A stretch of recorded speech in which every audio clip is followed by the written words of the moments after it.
दोस्तों स्टडी 91 के YouTube channel में आप सभी का बहुत बहुत स्वागत है। दोस्तों आज हम लोग कवर करने जा रहे हैं वीकली करंट अफेयर को, जिसमें मैं आपको बताने वाला हूं 22 जून से लेकर के 27 जून के मोस्ट इंपॉर्टेंट करंट अफेयर के क्वेश्चंस को। ठीक है दोस्तों, ये डेली करंट अफेयर में सभी प्रश्न आपको पढ़ाए जा चुके हैं, लेकिन हम लोग क्या करते हैं कि वीक में एक दिन हर संडे को ये क्वेश्चन मैं आपको रिवाइज कराता हूं कि भाई पूरे हफ्ते में क्या होता है कि रोज 10 क्वेश्चन लेके चलते हैं। ठीक है, जैसे मंडे को 10 क्वेश्चन हो गया, ट्यूसडे 10 क्वेश्चन हो गया, वेडनेसडे, थर्सडे, ठीक है, फ्राइडे और सैटरडे, इस तरह से 6 दिन में 60 क्वेश्चन आपके सामने लाए जाते हैं। अब क्या होता है कि 7वें दिन यानी हर रविवार को, संडे को सुबह के 5 बजे वीकली करंट अफेयर दिया जाता है, और इसमें क्या होता है कि जो आपको 60 क्वेश्चन दिए गए हैं, उन 60 प्रश्नों में से जो मोस्ट इंपॉर्टेंट प्रश्न हैं, जितने भी बन सकते हैं, जो मुझे लगता है कि वाकई ये प्रश्न आपकी परीक्षा में पूछा जा सकता है, वो मैं आपके साथ डिस्कस करता हूं। ठीक है, क्योंकि एक बार आप डिटेल में पढ़ चुके होते हो तो दोबारा आपको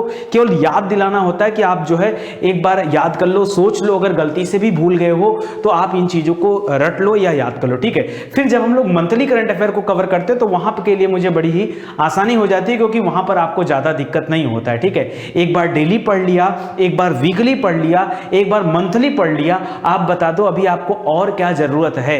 इस बार दोस्तों जुलाई महीने में हम लोग टॉपिक वाइज करंट अफेयर भी कवर करने वाले, जिस तरह से आपको फरवरी में कवर कराया गया था। एक्चुअली क्या है ना, टॉपिक वाइज करंट अफेयर जो है वो आपको हर 3 महीने पे एक बार कवर कराया जाता है, तो जुलाई महीने में फिर से मैं आपको कवर कराने वाला हूं, क्योंकि देखा जाए तो मार्च, अप्रैल और मई 3 महीना आपका बीत चुका है, चौथा महीना भी समाप्त हो चुका है। लॉकडाउन की वजह से ज्यादातर न्यूज जो है कोरोना का था, इस वजह से मैं नहीं लिया।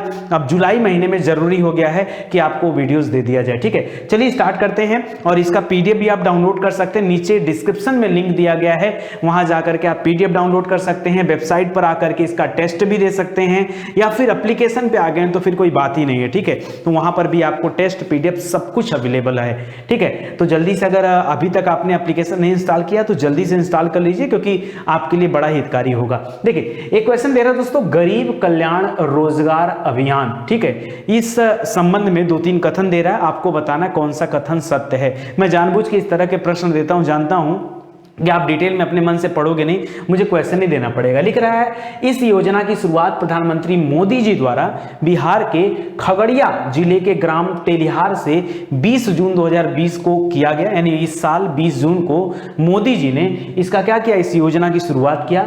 दूसरा लिख रहा है, इस अभियान में 6 राज्यों, जिसमें राजस्थान है, मध्य प्रदेश है, उत्तर प्रदेश है, बिहार है और झारखंड है और उड़ीसा है, ये 6 राज्यों की बात की गई, उनके लिए इस अभियान को शुरू किया गया। मतलब इसका फायदा उन 6 राज्यों को मिलने वाला। आपको बताना है कौन सा कथन सत्य है। जी हां दोस्तों, यहां दिया गया दोनों कथन बिल्कुल सत्य है, लेकिन ध्यान दीजिएगा, मोदी जी बिहार नहीं गए थे। 20 जून को मोदी जी बिहार नहीं गए थे, वो वर्चुअल तरीके से, जैसे समिट वगैरह होता है, अटेंड करते हैं, उसी तरह से वर्चुअली क्या किए हैं, इस योजना का शुभारंभ किए हैं बिहार से। ठीक है, और इस योजना में है क्या दोस्तों, क्योंकि अभी आपका कोविड-19 की बड़ी प्रॉब्लम चल रही, बहुत बड़ा संकट चल रहा है, ऐसे में एक बहुत बड़ा फंड लॉन्च किया गया है, ये स्पेशली 6 राज्यों के लिए। इसमें क्या है, 125 दिन का एक अभियान बनाया गया है, उसके तहत 12 या 14 अलग अलग डिपार्टमेंट को जो है जान लो कि एक एक्स्ट्रा वर्क उनको करना पड़ेगा। भी आगे मैं आपको दिखाता हूं कि कौन कौन से डिपार्टमेंट है, और इस 125 दिन में 50,000 करोड़ रुपए का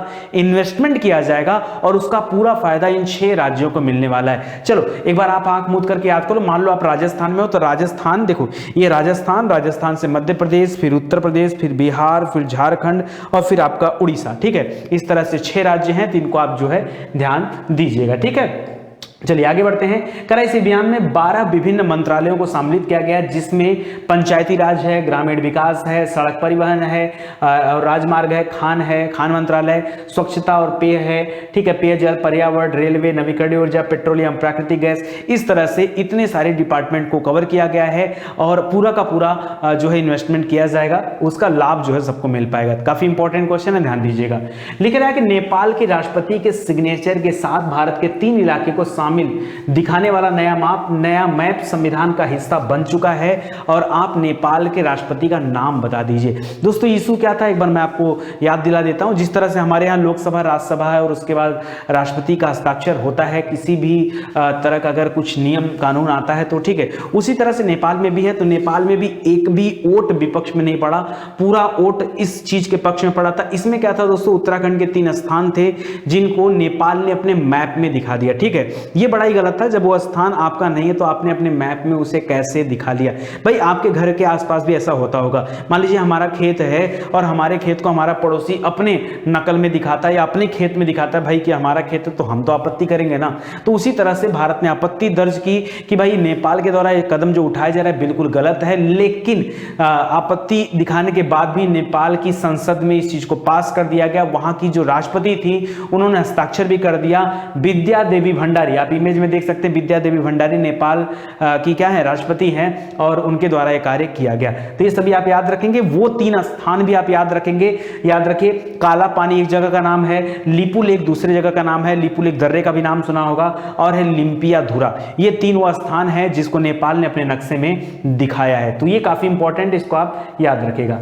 आगे लिख रहा RIC, रसिया, इंडिया और चाइना। ठीक है, रसिया, इंडिया और चाइना। दोस्तों अभी आपको पता होगा राजनाथ सिंह जी गए हुए दौरे पर। ठीक है, कहां पर गए हुए, वो रूस के दौरे पर गए हुए, जहां पर जा करके वो जो है एक स्पेशल मिसाइल सिस्टम है, ठीक है, S-400, उसकी जो है डिमांड करने वो गए हैं। हालांकि वो डील हमारी पहले से चल रही थी। जल्दी ही अगर वो मिसाइल हमें मिल जाती है, और सबसे एडवांस टेक्नोलॉजी की मिसाइल है, वो मिसाइल अभी चीन के पास है, बट उसकी मारक क्षमता हमारी वाली मिसाइल से कम है। ठीक है, तो ये चीज याद रखें। बट ये जो RIC है थोड़ा सा डिफरेंस है, इसमें रूस, चाइना और इंडिया 3 लोग हैं। इस ग्रुप में मंत्री स्तरीय मीटिंग होने वाली है और उसको भारत की तरफ से अटेंड करने वाले हैं विदेश मंत्री हैं S जयशंकर जी। ठीक है, तो वो अटेंड करने वाले हैं, आप इमेज में देख रहे होंगे, काफी इंपॉर्टेंट है। ठीक है, नाम क्या है, S जयशंकर, तो आप इसे याद रखेगा। ठीक है, आगे देखिए। अच्छा, एक चीज और ही दे रहा है दोस्तों, यहाँ पर RIC जो ग्रुप है ये रसिया, इंडिया और चाइना का एक ग्रुप है। 2002 में इस ग्रुप की शुरुआत हुई थी। बस एक फोरम की तरह है और नॉर्मली लोग यहाँ बातचीत करने के लिए, एक मंत्री स्तरीय फोरम है जहां सभी इन तीनों देशों के मंत्री जाते हैं, इसमें हिस्सा लेते हैं, इस समिट का हिस्सा बनते हैं और अपने देशों के बारे में ये बातचीत करते हैं। करा जब भी G20 यानी ग्रुप ऑफ 20 की मीटिंग होती है, उसी के साथ RIC की भी मीटिंग सबमिट हो जाती है। लेकिन इस बार जो है G20 की मीटिंग वर्चुअली कनेक्ट हुई थी, इस वजह से जो है ये सामने आई है। ठीक है, तो इसको याद रखते रहिए। ठीक है, आगे बढ़ते हैं। करा चीन ने बांग्लादेश से होने वाले आयात में कितने प्रतिशत सामानों पर टैरिफ में छूट दे दिया है। दोस्तों मुझे नहीं पता कि चीन की क्या दिक्कत है, लेकिन एक बात तो तय है कि चीन हमारा दोस्त कभी जिंदगी में नहीं हो सकता। ठीक है, चीन शायद अपनी औकात भूल गया है जी। आप सोचो ना, भारत की आजादी के बाद ये चीन आजाद हुआ है और चीन को हमने पैरों पर खड़ा कराया। कैसे? चीन आज जो इतना फुदक रहा है सिक्योरिटी काउंसिल में जा करके, उसको वो सीट भारत ने ऑफर किया था। भारत चाहता तो उस समय सीट ले सकता था, लेकिन क्योंकि हमें हमारे देश की प्रगति देखना था, इस वजह से हमारे देश के जो बड़े नेता थे वो सिक्योरिटी काउंसिल में नहीं गए और अपने पड़ोसी देश को आगे बढ़ा दिया। और आज वही पड़ोसी देश हमारे पीठ में छुरा भोंकने में लगा हुआ है। ठीक है, चाहे वो पाकिस्तान हो, चाहे वो नेपाल हो, चाहे वो बांग्लादेश हो, यानी भारत के जितने भी पड़ोसी देश हैं उनके साथ इसका तालमेल, चीन का तालमेल थोड़ा ज्यादा हो रहा है, ताकि भारत के खिलाफ जो है थोड़ी सी चीजें बन पाए। ठीक है, तो एक तरफ आप देख रहे थे कि पाकिस्तान भारत के पहले ही अपोजिट था, नेपाल भी धीरे धीरे जो है पाकिस्तान की तरह से भारत का साथ छोड़ दिया है, जाकर के चीन की तरफ मिल गया, और बांग्लादेश भी अब जो है चीन की तरफ जाता हुआ दिख रहा है। ऐसे में भारत के सामने एक बड़ा संकट आता है। क्यों?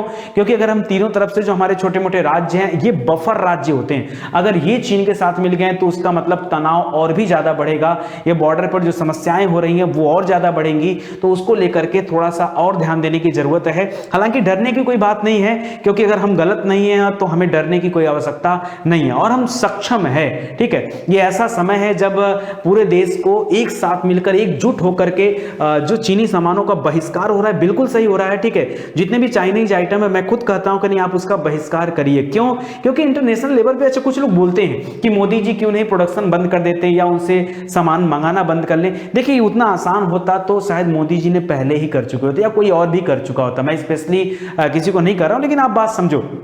जब अंतरराष्ट्रीय स्तर पर हम कोई डील कर चुके होते हैं तो ऐसे में अगर हम कुछ चीजें रोकते हैं तो वो किसी संधि के विपरीत की बातें होती है, ये थोड़ा सा गलत हो जाता है। ऐसे में खुल करके मोदी जी सामने नहीं आ सकते, लेकिन हम भारतवासी उनके दिल की इच्छा समझते हैं कि हमें ऐसे सिचुएशन में क्या करना चाहिए। समझो बात को आप, ठीक है। ऐसे सिचुएशन में हमें क्या करना चाहिए, तो हमें चाइना को उसकी औकात दिखानी पड़ेगी। और रियल में सही बता दूं, भारतीय मार्केट इतना बड़ा मार्केट है कि अगर भारतीय मार्केट चाइना के सामानों को लेना बंद कर दे तो चाइना की इकोनॉमी पर हम अकेले, हमारे देश के लोग अकेले ही क्या कर सकते हैं, प्रभाव डाल सकते हैं, इतने सक्षम हैं। जब हम किसी कंपनी को रातों रात खड़ा कर सकते हैं, टिकटॉक जैसी कंपनी को रातों रात समाप्त कर सकते हैं, तो आप समझो कि चाइना की चाहे जितनी भी बड़ी बड़ी कंपनियां हो ऐसे चुटकी बजाते खत्म हो जाएंगी, ठीक है। इनको लगता है कि नेपाल और पाकिस्तान और बांग्लादेश के साथ मिलकर के हमारा कुछ कर लेंगे, तो ऐसा कुछ होने वाला नहीं है। फिलहाल जो आप जानते हो मैं भी जानता हूं, ठीक है। तो आगे देखते हैं। तो याद रखिए यहां पर जो टैरिफ दिया गया है चीन की तरफ से वो 97% की टैरिफ दिया गया। आप सोच सकते हैं कितना ज्यादा है, ठीक है। तो याद रखिएगा 97% आपका सही हो जाएगा। आगे देखिए, हाल ही में किसे national institute of public finance and policy का अध्यक्ष चुना गया है। तो दोस्तों आप देख रहे होंगे इमेज में, ठीक है, पहचान तो गए होंगे, ठीक है। तो याद रखिए दोस्तों, ये अध्यक्ष बनाया गया है किसको, उर्जित पटेल जी को, ठीक है। और नाम याद रखिएगा। अच्छा, ये इनका कार्यकाल इस चीज के लिए 4 साल का होगा। 22 जून 2020 को अब ये NIPFP की अध्यक्षता ग्रहण करेंगे और इनका कार्यकाल जो है 4 वर्षों तक होगा, ठीक है। इसके पहले जो है विजय केलकर थे, ठीक है, तो उसको भी याद रखेगा। आगे बढ़ते दोस्तों, एक नीति आयोग के थिंक टैंक के रूप में काम करता है, ठीक है। आगे याद दिला रहा है कि जल्दी से आप एप्लीकेशन को डाउनलोड कर लीजिए। आपके बेहतर चीज के लिए कहा जाता है, बार बार मैं बोलता हूं, डेली बोलता हूं कि आप एप्लीकेशन को डाउनलोड करिए, नहीं करते हैं, ठीक है। लेकिन जिन्होंने भी किया है उनको पता चल रहा होगा कि वाकई पढ़ने के लिए कितने सारे मटेरियल अवेलेबल है। लेट मत करिए, जल्दी से जाइए और जल्दी से इसे डाउनलोड कर लीजिए।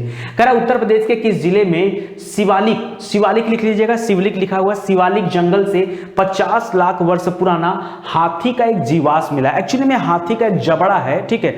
और वो जो हाथी के जबड़े मिले हैं, ये कहा जा रहा है 50 लाख वर्ष पुराना। इसका मतलब है कि पुराने समय में जो हाथी हुआ करती थी, हाथी का पूर्वज आप कह सकते हो, उसका जबड़ा है। और ऐसा माना जा रहा है कि शायद ही पूरे धरती पर इससे ज्यादा कोई पुराना कोई अवशेष हाथियों के मामले में प्राप्त हुआ हो। तो याद रखिए ये सहारनपुर से मिला हुआ है। कहां से मिला है, सहारनपुर से मिला है। काफी इंपॉर्टेंट क्वेश्चन, इसको ध्यान दीजिएगा। कह रहा वैज्ञानिक भाषा में इसे स्टेगोडॉन कहा जाता है और ऐसे जो हाथी हैं वो पूरी तरह से विलुप्त हो चुके हैं। यह उत्तर भारत में हाथी का पूर्वज माना जाता था। कह रहा कामाख्या मंदिर में 500 साल में पहली बार बाहरी साधकों के बिना ही अंबुवाची उत्सव मनाया जा रहा है। आपको बताना है अंबुवाची उत्सव कहां मनाया जाता है। याद रखिए असम में मनाया जाता अंबुवाची उत्सव। होता क्या था, जब कभी अंबुवाची उत्सव होता था, जिस तरह से हमारा कुंभ मेला लगता है ना, इलाहाबाद में जब कभी कुंभ मेला लगता है तो आप सभी को पता होगा, जहां भी कुंभ लगता है, चाहे इलाहाबाद की बात कर लें, चाहे नासिक की बात कर लें, उज्जैन की बात कर लें, हरिद्वार की बात कर लें, जहां भी कुंभ मेला लगता है सबसे पहला स्नान शाही स्नान होता है। और वो शाही स्नान कौन करता है, जो अघोरी लोग होते हैं, जो नागा लोग होते हैं, वो सबसे पहले साधकों के रूप में सबसे पहला स्नान उनका होता है, शाही स्नान उनका होता है। उसके बाद आम जनता का नंबर आता है, तब जाकर वो स्नान करते हैं। उसी तरह से ये अंबुवाची उत्सव जो है, यहां भी बाहरी साधक जाते थे और पहले वहां साधना करते थे और तब जाकर के इस उत्सव का लाभ कोई और उठा पाता था। लेकिन इस बार वो नहीं जा रहे हैं। क्यों? क्योंकि कोविड-19 की वजह से समस्या बहुत ज्यादा है, इस वजह से उनके बिना ही ये उत्सव मनाया जाएगा। पहली बार ऐसा हुआ है इतने सालों में, ठीक है। तो इसको याद रखिएगा। आगे लिख रहा है दोस्तों, सही उत्तर क्या हो जाएगा, असम आपका सही उत्तर हो जाएगा। सर्बानंद सोनोवाल क्या है, वहां के मुख्यमंत्री हैं। जगदीश मुखी वहां के राज्यपाल हैं।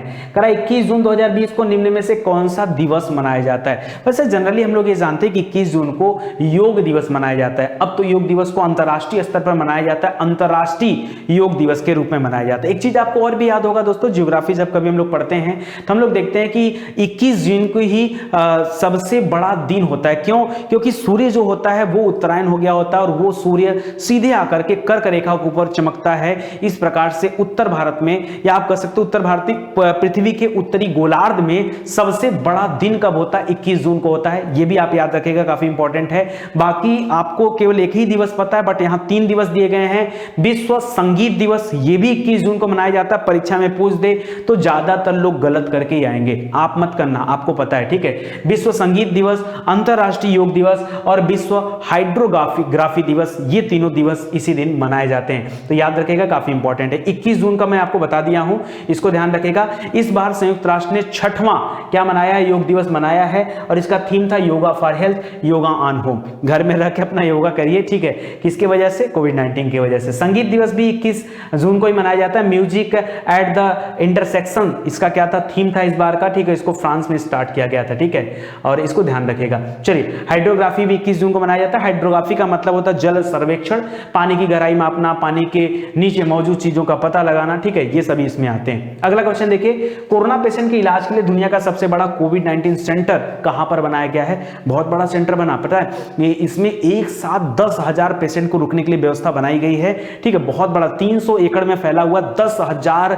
कोरोना के पेशेंट या जिनको लगता है कि वो परेशान है, उनको यहां रोका जाएगा। बाकी एक, अच्छा, यहां पे एक अच्छी चीज है दोस्तों कि यहां के जो बेड बनाए गए हैं उनको सैनिटाइज करने की जरूरत नहीं, वो बायोडिग्रेडेबल बेड ही पूरा का पूरा क्या है, बायोडिग्रेडेबल है। ये अपने आप में एक एंटीक बात है।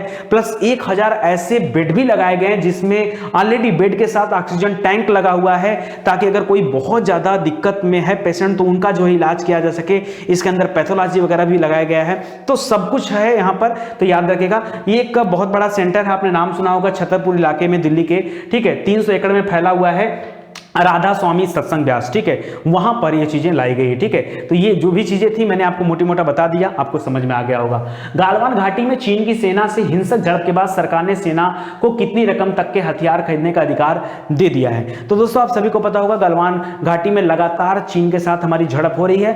आप ये भी ध्यान दे रहे होंगे कि गलवान घाटी में जो झड़प हुआ, इसमें किसी भी तरह के बंदूक का इस्तेमाल नहीं हुआ, किसी भी तरह के विस्फोटक सामानों का इस्तेमाल नहीं हुआ, क्योंकि इसके पहले कुछ समय पहले, मुझे साल नहीं पता है, यहां पर एक वर्ष दिया होगा, 1996 और 2005 में हमारे और चीन के बीच में एक संधि हुआ था। उस संधि के तहत नियम बना था कि गालवान घाटी से 2 किलोमीटर जो सीमा निर्धारित है, वहां से जो एलएसी वाली लाइन है, वहां से 2 किलोमीटर के दूरी अंदर तक जो है आप किसी भी तरह के विस्फोटक या फिर बंदूक या इस तरह की किसी भी चीज का इस्तेमाल नहीं करेंगे। इस वजह से गालवान घाटी में जो लड़ाई हुई है वो सिर्फ हाथापाई हुई है, लेकिन ये गलत है, क्योंकि पहले तो गालवान घाटी एक सीमा हुआ करती थी। अब जो है चीन कह रहा है कि गालवान घाटी वो हमारी सीमा के अंदर है। इस तरह से ये चीन की आदत रही है, ठीक है। कुत्ते की दुम कैसी होती है? टेढ़ी रहती है, और हमेशा टेढ़ी रहती है, कभी सीधी नहीं हो सकती, ठीक है। तो चाहे कितना भी भारत जाके व्यवहार बना ले, लेकिन वो चीन के साथ व्यवहार बनने वाला नहीं है। कुछ देश ऐसे हैं जिनके साथ व्यवहार बनाना ही सबसे बड़ी बेवकूफी है। उनके साथ सभी तरह के ट्रेड जो है पूरी तरह से बंद कर देने चाहिए, और बॉर्डर पूरी तरह से सील कर देना चाहिए। सरकार को तो ये चाहिए सीधे सीधे, भाई तमाम लोग बेरोजगार हैं, सबको काम चाहिए, एक काम करो ना, कंक्रीट की दिवाली बना देते हैं। क्यों यार सीमा रेखा बनाना? चाहे कितने भी खतरनाक पहाड़ियां हो, वहां जाकर के सरकार को चाहिए कि एक ऐसी सीमा रेखा का निर्माण करे जिससे जो है कोई भी दुश्मन हमारे अंदर न दाखिल होने पाए, ठीक है। इसको याद रखेगा। तो 500 करोड़ रुपया दोस्तों, यहां पे मुद्दा देखे जो था वो तो मैं भूल ही गया, ठीक है। 500 करोड़ रुपए का जो है सामान खरीदने की बात हुई है, और इसमें जो है 33 नए आइटम आ रहे हैं, जिसमें से 21 नए मिग 29 है, 12 सुखोई हैं, तो सब याद रखेगा, ठीक है। चलिए आगे बढ़ते हैं। कह रहा है कौन सा भारतीय स्टॉक एक्सचेंज 1.7 ट्रिलियन डॉलर के बाजार पूंजीकरण के साथ दुनिया का 10वां सबसे बड़ा स्टॉक एक्सचेंज बन गया? तो दुनिया का 10वां सबसे बड़ा स्टॉक एक्सचेंज बना है बॉम्बे स्टॉक एक्सचेंज। क्या बना है? सेंसेक्स के नाम से जिसे हम जानते हैं। दिल्ली वाले को क्या बोलते हैं? निफ्टी कहा जाता है, नेशनल स्टॉक एक्सचेंज निफ्टी कहा जाता है। ये सेंसेक्स वाले में आता है। तो ये दुनिया का 10वां सबसे बड़ा स्टॉक एक्सचेंज बना है, और बॉम्बे स्टॉक एक्सचेंज आपका सही उत्तर हो जाएगा, ठीक है। आगे हाल ही में पतंजलि ने किस नाम से अपनी पहली कोरोना वायरस की दवा लॉन्च की है, ठीक है। अच्छा, बाबा जी ने खूब लॉन्च भी किया और खूब मार्केटिंग भी किया, हालांकि बाद में उनको एडवर्टाइजमेंट के लिए रोक दिया गया, ठीक है। एक्चुअली में देखिए, थोड़ा सा लोग मजा ले रहे हैं, बट मैं आपको एक चीज बताना चाहूंगा। तमाम लोगों ने कमेंट किया था, जैसे ही प्रीति मैम ने इस क्वेश्चन को पढ़ाया, आप लोगों की तरफ से तमाम कमेंट्स आए थे। मैं कुछ चीजें बताना चाहता हूं। एक्चुअली में आप सभी को पता है कि कोरोना की वैक्सीन सच में अगर देखा जाए तो अभी नहीं बन पाई है, लेकिन अगर हम इस दवा की बात नहीं करें तो एक और दवा आई है, कोरोना फ्लू करके ऐसे कुछ नाम है, मुझे नाम नहीं याद आ रहा, लास्ट में फ्लू है, ठीक है। और एक और दवा आई है जिसको भारत सरकार की जो ये जिसके तरफ से जो मेडिकल डिपार्टमेंट है, जहां से पंजीकृत होकर दवाएं फिर आगे बढ़ती हैं, तो वो वहां से जो 2 दवाएं निकल चुकी हैं। बट याद रखिए, एक दवा को कहा जा रहा है भाई कि वो जापान से 2014 में ही उसकी प्रूफिंग हो चुकी थी। तो उस समय तो कोरोना का इतना बड़ा संकट था नहीं। आज जो कोरोना है, सच में देखा जाए तो इसका वैक्सीन नहीं बन पाया। लेकिन हाँ, एक बात आप लगातार 3-4 महीने महीनों से सुन रहे होंगे, जो आप सभी को पता होगा कि भाई देखो, जिसका इम्यून सिस्टम मजबूत है उसको कोरोना से डरने और घबराने की कोई जरूरत नहीं है। किसका? जिसका इम्यून सिस्टम मजबूत है। यानी अगर उस व्यक्ति को कोरोना हो भी जाएगा तो व्यक्ति को कोई चिंता करने की जरूरत नहीं है, वो व्यक्ति ठीक होकर जल्द ही अपने घर वापस आ जाएगा, कोई समस्या वाली बात नहीं है। यानी एक मुद्दा आपको समझ में आ रहा होगा कि हमें और आपको और आप सभी को, अपने परिवार को भी साथ ही साथ अपने सभी लोगों को, सभी जानने वालों को बताना होगा भाई कैसे भी करके आप अपने इम्यून सिस्टम को मजबूत करें। तो इम्यून सिस्टम को कैसे मजबूत किया जाए? भाई अच्छे अच्छे प्रोटीन वाले आइटम लिया जाए, बढ़िया खान पान लिया जाए, बाहरी आइटम कम लिया जाए और थोड़ा सा जो घूमते टहलते हैं वो भी थोड़ा कम कर लिया जाए। देखो अब भी यार एक बात बताओ, अब कोरोना आया है तो उससे बचना जरूरी है कि जानबूझकर उसमें कूदना जरूरी? तो अब बचाव करो ना, थोड़ा सा बचाव भी करो और अपने इम्यून सिस्टम को मजबूत भी करो। तो ये जो दवाएं आ रही है ना, ये एक्चुअली में इम्यून सिस्टम को मजबूत करने वाली दवाएं हैं कि भाई इनको लेने से आपको जो सप्लीमेंट है वो मिलेगा और आपका इंटरनल पोर्शन जो है वो काफी मजबूत हो जाएगा, तो आप कोरोना से लड़ पाओगे। ठीक है, कोरोना की वैक्सीन है नहीं, लेकिन हाँ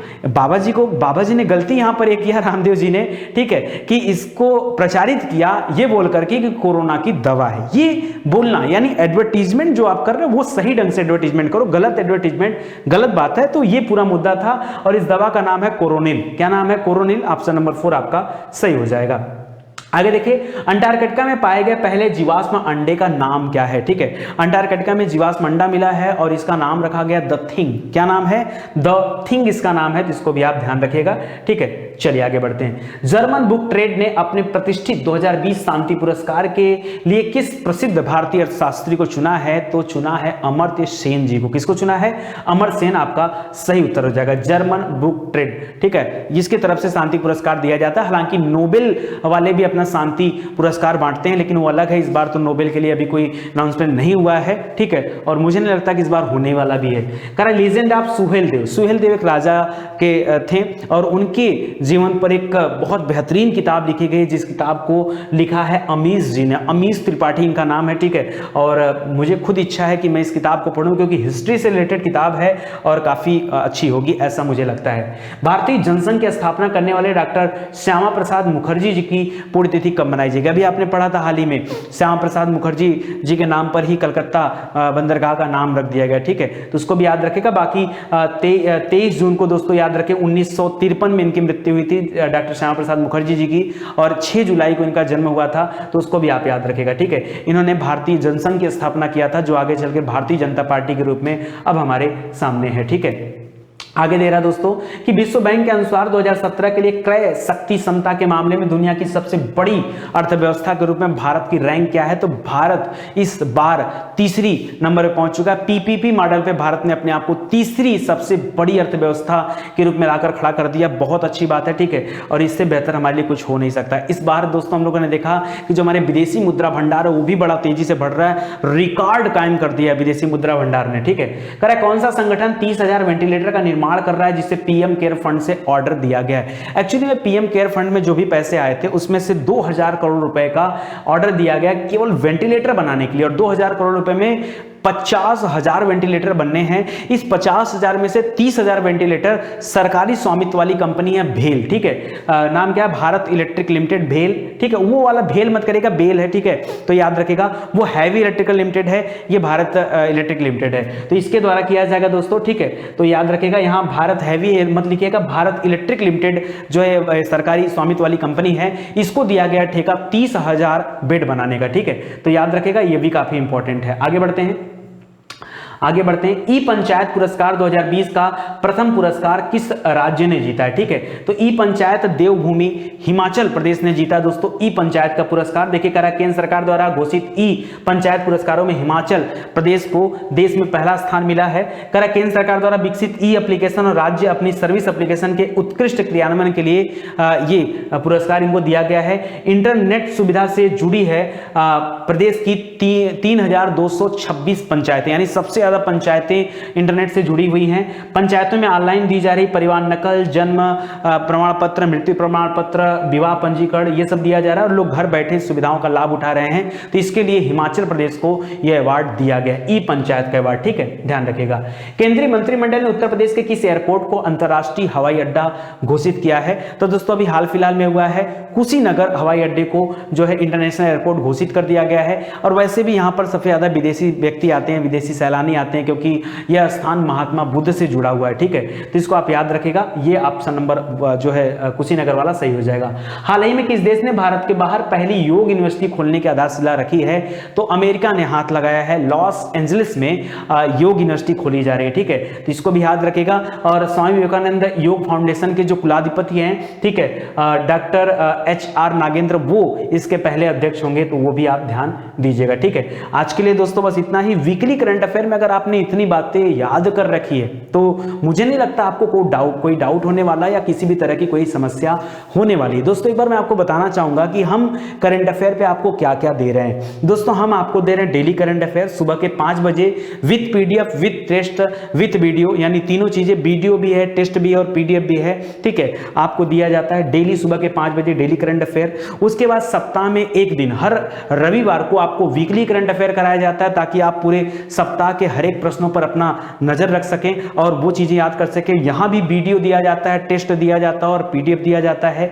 उसके बाद जब महीना आपका समाप्त हो जाता है तो मंथली करंट अफेयर भी आपको दिया जाता है, ठीक है, ताकि आप अच्छे से अपनी तैयारी कर पाए, परीक्षा में एक भी क्वेश्चन गलती से भी बाहर ना जाने पाए, ठीक है। तो मंथली करंट अफेयर होगा, वहां भी वीडियो दिया जाता है, टेस्ट दिया जाता है और PDF भी दिया जाता है आपको। इसके अलावा हमारे वेबसाइट पर और हमारे एप्लीकेशन पर दोनों ही जगह टॉपिक वाइज करंट अफेयर का एक ऑप्शन आपको मिल जाएगा, जहां एक एक टॉपिक पर आप अपना करंट अफेयर की तैयारी कर सकते हैं, जिसमें दोस्तों 29 कैटेगरी बनाई गई है। जैसे अगर आपको पढ़ना हो, नहीं सर मुझे केवल स्पोर्ट्स के क्वेश्चन चाहेंगे, सर किसी ने कहा सर मुझे डिफेंस चाहिए, किसी ने कहा सर रेलवे चाहिए, किसी ने कहा सर इंपॉर्टेंट पर्सन चाहिए, किसी ने कहा सर इंपॉर्टेंट डेज दे दीजिए, किसी ने कहा सर विल्सन एक्ट दे दीजिए, किसी ने कहा सर बैंकिंग दे दीजिए, किसी ने कहा सर इकोनॉमी दे दीजिए, किसी ने कहा सर बुक्स एंड ऑथर दे दीजिए, किसी ने कहा सर रैंक एंड इंडेक्स दे दीजिए, किसी ने कहा, मतलब ऐसे करके तमाम चीजें हो सकती है। किसी ने कहा सर टेक्नोलॉजी हो गया, साइंस हो गया, इनोवेशन हो गया। इस तरह से 29 कैटेगरी बना रखा हूं। कितना?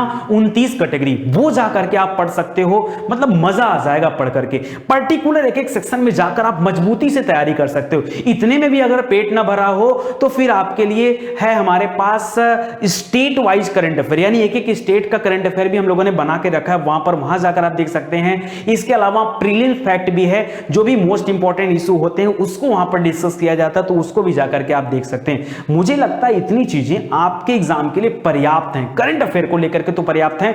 बाकी के वीडियोस भी स्टडी 91 पर अवेलेबल, आप आइए अपनी पूरी तैयारी करिए, पूरी निःशुल्क कक्षा अवेलेबल है। वीडियो क्लास सेक्शन पे जाएंगे ना तो फिर उसके बाद आपको कहीं कुछ ढूंढने की जरूरत नहीं, क्योंकि वहां पर सब्जेक्ट वाइज तैयारी करने का भी ऑप्शन है और एग्जाम वाइज भी आप तैयारी कर सकते हैं। दोनों माध्यम से आप घर बैठे तैयारी कर पाएंगे, ठीक है। चलिए आज के लिए बस इतना ही, मिलते हैं अगले लेक्चर में, तब तक के लिए जय हिंद, जय भारत। हंसते रहें, मुस्कुराते रहें।